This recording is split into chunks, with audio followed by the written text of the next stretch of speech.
ગયા લેક્ચરમાં આપણે યુનિટ ફોર માઇન્ડ બોડી મેડિસિનમાં વાત કરતા હતા કે ફિઝિકલ અને મેન્ટલ રોગ ડિઝીઝ કઈ રીતના આપણામાં ફેલાય છે. પહેલા તો તમને ખ્યાલ છે કે ફિઝિકલ ડિઝીઝ વિશે હું એમ કહી દીધું પ્યોરલી ફિઝિકલ ટ્રીટમેન્ટ હોય.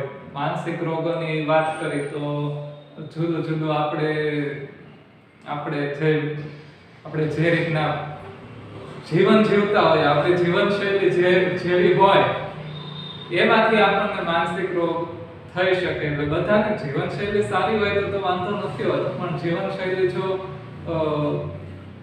બહુ અનબેલેન્સ્ડ હોય તો પછી આ માનસિક રોગો થવાની શક્યતાઓ વધારે હોય છે. ફિઝિકલ રોગો થવાની પણ શક્યતાઓ વધારે હોય છે. અને બંને જાતના રોગ એકબીજા ઉપર ડિપેન્ડન્ટ હોય છે, એ પણ આપણે જોયેલું હતું. પણ આ રોગો જન્મે કઈ રીતના? પહેલા તો એટલા બધા રોગો હતા ને. પહેલાના સમયની આપણે ઘણી વાતો સાંભળતા હોઈએ ગઢા લોકોના મોઢેથી, વૃદ્ધ લોકોના મોઢેથી. તો એ બધા તો કહેતા કે અમારા સમયમાં તો બહુ લાંબુ જીવતા લોકો. અને હવે તમને ખ્યાલ છે કે અત્યારે હવે સરેરાશ આયુષ્ય દિવસે દિવસે ઘટતું જાય છે. હવે નોર્મલી લોકો પહેલા જેટલું જીવતા હોતા નથી. સરેરાશ આયુષ્ય હવે લગભગ 70 વર્ષની અંદરનું થઈ ગયેલું છે. એ પહેલા એટલું નહોતું, વધારે હતું. અને ઘણા કે આપણે 100 વર્ષની ઉપરના આયુષ્ય વાળા જોઈએ. તો આવી વાતો આપણે સાંભળતા કે પહેલાના સમયમાં તો માણસો બહુ લાંબુ જીવતા, અથવા તો જીવન બહુ સારું હતું, અત્યારનું જીવન બગડી ગયું છે. એવી ફરિયાદ કોણ કરતું હોય છે? વૃદ્ધ લોકો કરતા હોય છે. આપણને એમ લાગે કે આ શું બકવાસ કરે છે, અથવા તો આ અત્યારની પેઢીની સાથે તાલમેલ મેળવી નથી શકતા એટલે આવું બધું કહે છે. આપણે એ વાતને બહુ સિરિયસલી લેતા હોતા નથી. પણ હકીકતમાં એ વાત સાચી છે.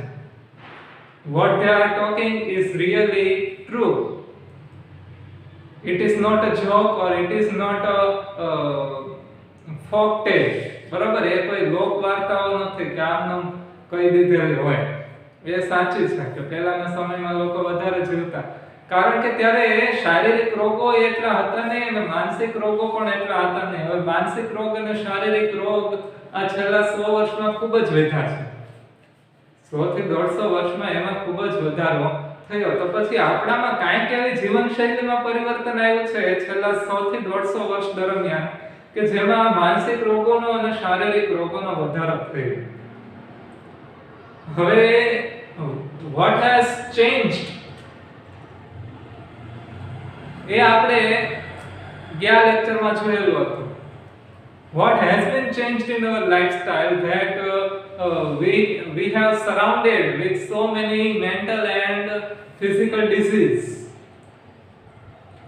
It is the question and everyone should think on it.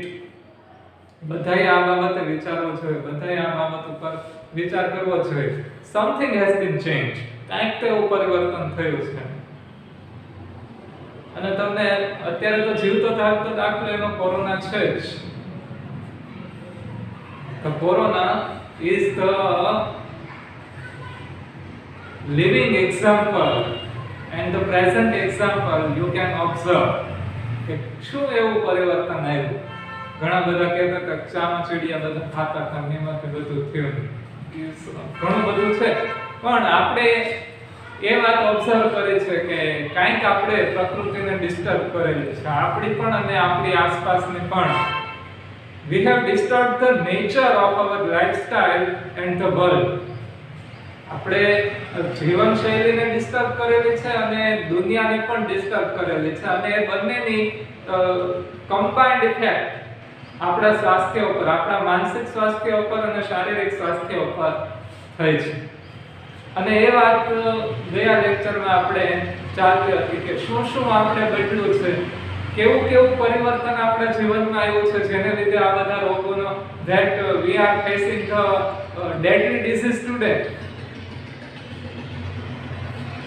એ બાબતે આપણે વિગતે ચર્ચા ગયા વખતે કરેલી હતી. Now we are going to start from page number 38, the first line. આપણે એ પણ જોયેલું હતું. હવે પહેલી લાઈન એવી છે કે we always desire new things and are seldom content with what we have. આની પહેલા પણ ઘણું બધું હતું, પણ આ લાઈન થી આપણે થોડું પાછળથી શરૂ કરીએ કે આપણી પાસે જે કંઈ પણ છે એનાથી આપણને સંતોષ હોતો નથી અને આપણને હંમેશા નવાની ભૂખ લાગી રહી છે. અને એ બાબતે મેં ગયા વખતે પણ કીધેલું હતું કે આપણે હવે બહુ જલ્દીથી નવી વસ્તુ માટે માંગણી કરતા હોઈએ છીએ અથવા તો આપણને બહુ ઝડપથી નવી વસ્તુ માટેની ઈચ્છા થતી હોય છે. આપણી પાસે જે હોય એનાથી આપણને પૂરતો સંતોષ મળતો નથી. એક આ બાબત સેટિસ્ફેક્શન તો હોવું જોઈએ. નહીંતર નાણાંનો પણ વ્યય થાય અને બધી રીતના આપણું માનસિક રીતે પણ ઘણાને તમને ખ્યાલ હશે કે અત્યારે ઓનલાઈન શોપિંગ નો ટ્રેન્ડ શરૂ થયેલો છે. એમાં ઘણાને વારે નવું મંગાવવાની તે આમ ઘેલછા રહેતી હોય. તો એ ઘેલછા શો ઓફ ની ઘેલછા છે કે હું આટલું લઈ શકું છું, આટલા પૈસા ખર્ચ કરી શકું છું, અથવા તો પોતાને પણ હોય કે નહીં મારે સતત નવું ને નવું ક્યાંક જોવે છે, કાંઈક ઓર્ડર ન કરે, કાંઈક આવે નહીં તો એને મજા ન આવે, ડિસ્ટર્બ થઈ જાય, એવું બધું હોય. We always crave to have more. આપણે હંમેશા ક્રેવ એટલે કે ભૂખ્યું હોવું, ભૂખ હોવી. આપણને હંમેશા નવાની માટેની ભૂખ હોય છે. હા, જ્ઞાનની ભૂખ હોય, નવું જ્ઞાન મેળવવાની ભૂખ હોય તો એ સારી બાબત છે, પણ આપણને નવી વસ્તુઓ માટેની ભૂખ હોય. નવી ને નવી કંઈક ને કંઈક વસ્તુઓ આપણને જોઈતી હોય છે. આપણે ધરાતા નથી. આપણી જે વસ્તુઓ માટેની જે મટીરીયલિસ્ટિક એમ્બિશન જે છે, આપણા મટીરીયલિસ્ટિક હંગર છે આપણી, ઇટ ઇઝ નેવર સેટિસ્ફાઈડ. એ ક્યારેય સંતોષાતી જ નથી. We are never still or at rest. Still એટલે કે સ્થિર. still નો અર્થ અહીંયા સ્થિર રહેવાનો છે, નહીંતર હજુ સુધી એવો થાય, પણ અહીંયા આપણે લેવાનો છે સ્થિર. still નો એક અર્થ સ્થિર પણ થાય છે. We are never still or at rest. આપણે ક્યારેય આરામ કરતા નથી અને આપણે ક્યારેય સ્થિર પણ રહેતા નથી. સતત આપણામાં કંઈક ને કંઈક હવે આપણા મગજમાં ચાલતું હોય છે. માનસિક રીતે પણ આપણને આરામની જરૂર હોય છે અને શારીરિક રીતે પણ હોય છે, પણ આપણે આરામ દેતા નથી. આપણે આરામ દેવામાં માનતા નથી. Our medicine is more a quick fix to keep us going in our wrong lifestyle. આપણે જે દવા છે, આપણી દવાઓ એ આપણને આપણા ખોટા જીવનમાં, આપણી ખોટી જીવનશૈલીમાં હંમેશા ચાલતા રહેવા માટે ક્વિક ફિક્સ, આપણને ઝડપથી રાહત આપે છે. તમને ખ્યાલ છે કે તમે દવાખાને જાઓ, ડોક્ટર રોગના લક્ષણ તો આપણને પૂછે શું થાય છે, ને આપણે જે પ્રમાણે ફરિયાદો ગણાવીએ, જે કમ્પ્લેન ગણાવીએ, એની ઉપરથી રોગનું નિદાન કરે, ડાયગ્નોસિસ કરે અને પછી આપણને દવા આપે, પછી એની ટ્રીટમેન્ટ શરૂ કરે. તો હવે આ ડાયગ્નોસિસ અને ટ્રીટમેન્ટ બાદ આપણને જે દવાઓ મળે છે, એલોપેથિક દવાઓ, એ શું છે તો કે એ દવાઓ આપણને ખાલી ઝડપથી આમ સારું કરી દે, ઝડપથી આપણને નોર્મલ બનાવી દે. કારણ કે શું છે, આપણે કહીએ સર હવે તો મારે તો કાલે ટેસ્ટ છે, અથવા તો મારે તો કાલે ઓફિસે જવું જ પડશે, જઈ શકીશ કે નહીં, કે પછી મારે આરામ કરવો પડશે, તો ડોક્ટર પણ એમ કહે કે ના તમે તારે જવાની છૂટી છે, દવા લઈ લે એટલે કાંઈ વાંધો નહીં. અને આપણને પણ એમ થાય દવા લઈ લઈએ એટલે તરત પાછા આપણે આમ રોગ તરત સારો થઈ ગયો એવું આપણને લાગે. તો આ જે દવાઓ છે એ આપણને તાત્કાલિક રાહત પૂરી પાડે છે અને આપણી જે ખોટી જીવનશૈલી છે, આપણી જીવનશૈલી હવે કેવી છે? તદ્દન ખોટી છે. એ આપણી ખોટી જીવનશૈલીમાં આપણને ગતિમાન રાખે છે. And rarely addresses the behavior root of our problems. Addresses એટલે તો સંબોધવું થાય, પણ અહીંયા પહોંચવાના અર્થમાં જોવાનું છે. Behavioral root of our problems. આ દવા આપણને ઝડપથી સાજા તો કરે, પણ એ આપણી જે મુશ્કેલી છે, આપણો જે રોગ છે, એના બિહેવિયરલ રૂટમાં નથી જાતી, એટલે કે એના કોર ભાગ તરફ સાવ મૂળિયાથી એને દૂર નથી કરતી, સાવ મૂળિયાથી એને ખતમ નથી કરતી. એ આપણને ખાલી ટેમ્પરરી રાહત આપી દે, અમુક સમય માટે રાહત આપી દે, પણ અને આપણને એમ થાય કે આપણો રોગ છે એ ચાલ્યો ગયો છે, આપણે અમુક ડોઝ પૂરા કરીએ એટલે આપણને એમ થાય કે ના હવે આપણે સ્વસ્થ છીએ, પણ ના, હજી ઊંડે તો એ હોય જ, અને પાછો ગમે ત્યારે દેખા દે જ્યારે એને પૂરતી તક મળે ત્યારે. તો બિહેવિયરલ રૂટ સુધી, રોગના મૂળ સુધી આ દવાઓ અસર કરતી નથી. રેરલી કીધેલું છે, ભાગ્યે જ અસર કરે છે, એટલે કે અમુક દવાઓ અસર કરે પણ ખરી અને મોટા ભાગે નથી પણ કરતી. We take a quick pill hoping that our problem will go away. આપણે એક તરત જ ગોળી ખાઈ લઈએ છીએ. pill એટલે કે ગોળી, દવા, ટીકડી. We take a quick pill hoping that our problem will go away. આપણે દવા ખાઈ લઈએ તરત એટલે આપણને એવું થાય કે આ પીલથી, આ ગોળીથી મારી મુશ્કેલી અથવા તો મારું દર્દ એ ચાલ્યું જશે, આપણે એમાંથી મુક્ત થઈ જશું. We will be healthy again. આપણે એવું ધારતા હોઈએ છીએ. But we do not recognize that it may only be a symptom of an imbalanced life. પણ we do not recognize that, આપણે એ ઓળખતા નથી કે આ રોગ તો આપણી ઇમ્બેલેન્સ થયેલી લાઈફનો, એટલે કે આપણી વિખેરાઈ ગયેલી, ખોરવાઈ ગયેલી લાઈફનું લક્ષણ છે, ખોરવાઈ ગયેલી જિંદગીનું લક્ષણ છે. આપણે રોગ શેનાથી થયેલા છે? કારણ કે આપણે એક તો આપણી લાઈફસ્ટાઈલ જ તે ધરમૂળથી ખોરવાઈ ચૂકેલી છે. આપણે એવી લાઈફસ્ટાઈલમાં જીવીએ છીએ, આપણે એવી લાઈફસ્ટાઈલ અપનાવેલી છે, એક્વાયર કરેલી છે કે જે આપણને that leads to the mental and physical disease. The disease are the symptoms of the imbalanced life. આ diseases છે, રોગો છે, એ imbalanced લાઈફના, ખોરવાઈ ગયેલી જિંદગીના લક્ષણો છે.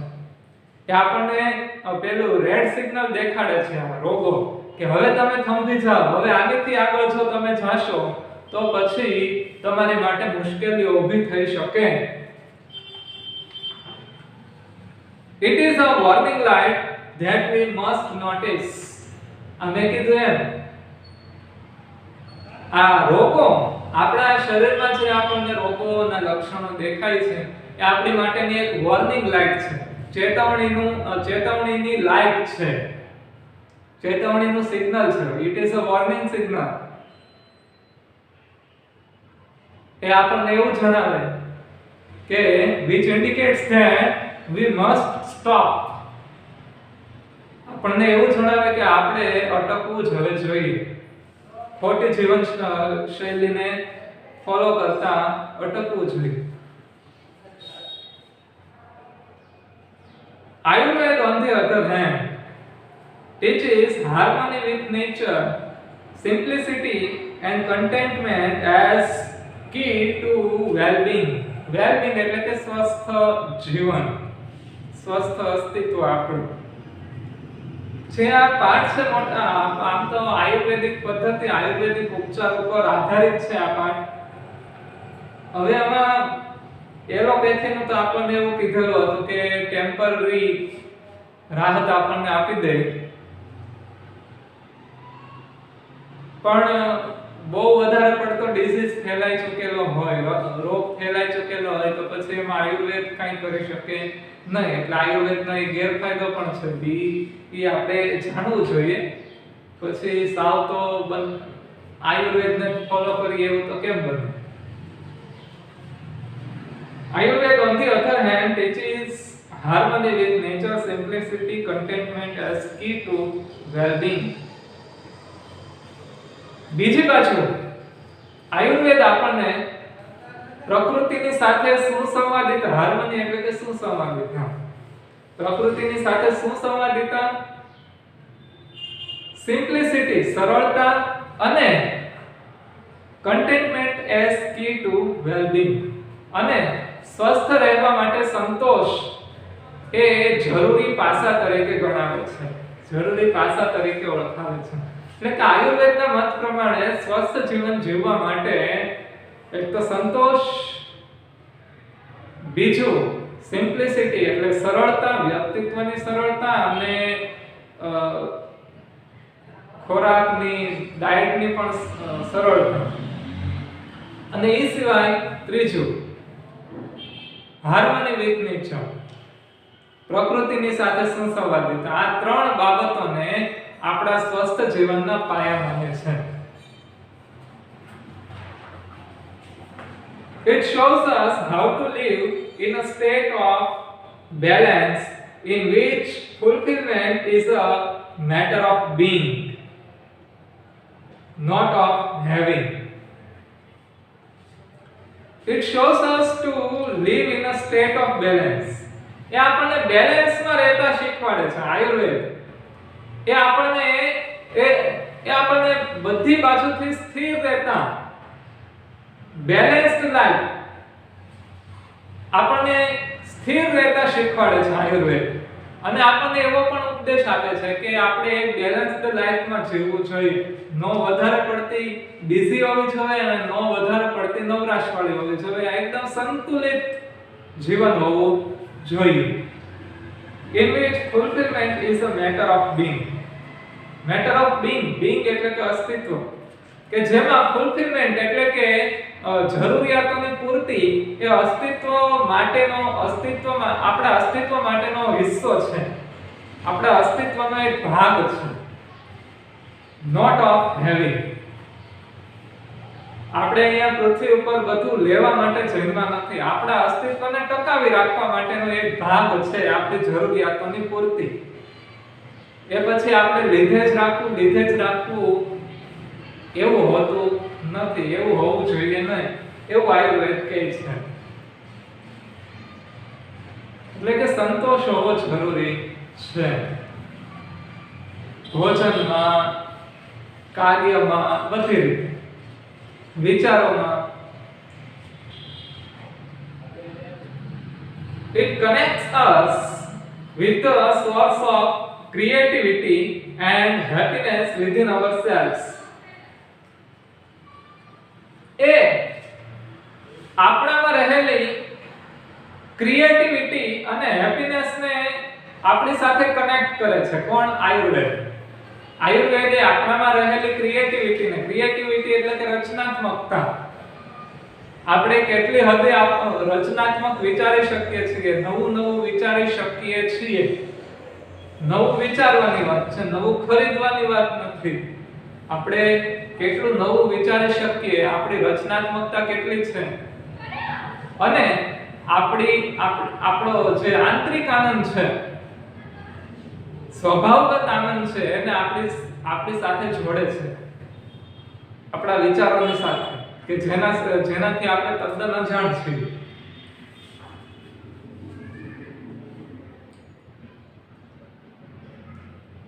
So that we can permanently overcome our psychological problems. જેથી કરીને આપણે આપણી માનસિક બીમારીઓમાંથી કાયમ માટે બહાર આવી જઈએ, કાયમ માટે મુક્ત થઈ જઈએ. હવે માનસિક બીમારી આપણી ત્યારે દૂર થાય કે જ્યારે આપણે આંતરિક આનંદનો અનુભવ કરીએ, આપણી રચનાત્મકતાને ઓળખીએ, એ સિવાય આપણે આપણને પોતાને ઓળખતા હોઈએ કે હું જે દિશામાં જાઉં છું એ યોગ્ય છે કે નહીં, અથવા તો મારે શું કરવાનું છે અને શું નથી કરવાનું, એ બાબતને આપણે ઓળખી લેતા હોઈએ, તો પછી આપણને માનસિક રોગો થાય જ નહીં. તો પછી આપણે માનસિક રોગોથી બચી શકીએ. તો એ બાબત તરફ આયુર્વેદ આપણને લઈ જાય છે. આયુર્વેદ આપણને આ રીતે માનસિક રોગોમાંથી બચાવે, આપણા અંતરના આનંદની સાથે પરિચય આપણો કરાવે. અંતરના આનંદની સાથે એટલે કે આપણને એની સાથે જોડે, કનેક્ટ કરે.